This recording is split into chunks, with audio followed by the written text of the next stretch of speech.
Personal area networks. As the name is suggesting, it is talking about a single human being or single entity.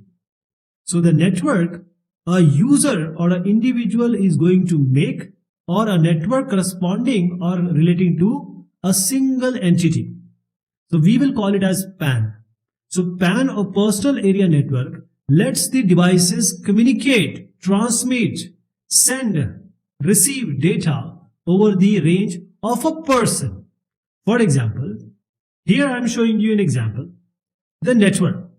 Now here a computer can be connected, or a human being can have various peripheral devices, wireless headphones, keyboard, mobile, PDF, printer. All these can be these components can be connected without wires.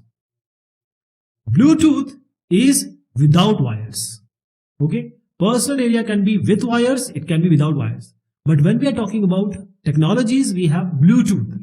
So Bluetooth is a short range wireless technology standard, and here we are talking about a fixed data is exchanging between a fixed and all the mobile devices, and these are very short distances, just you can say in meters or 2 meters, and this is using the UHF radio waves of the ISM band. This ISM band is free, right? These are short range wireless network. Without wire you can connect. So this Bluetooth is actually working using a paradigm or arrangement called master-slave arrangement. So here the system unit, a PC or the central device is a master, and all the say mouse, keyboard or headphones, etc., the peripherals are acting as a slave. So the master will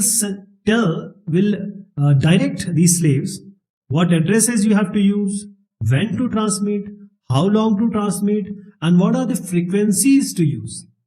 So this is the Bluetooth 802.15 is the standard, and Bluetooth is basically a personal area network. This comes under the category of this one.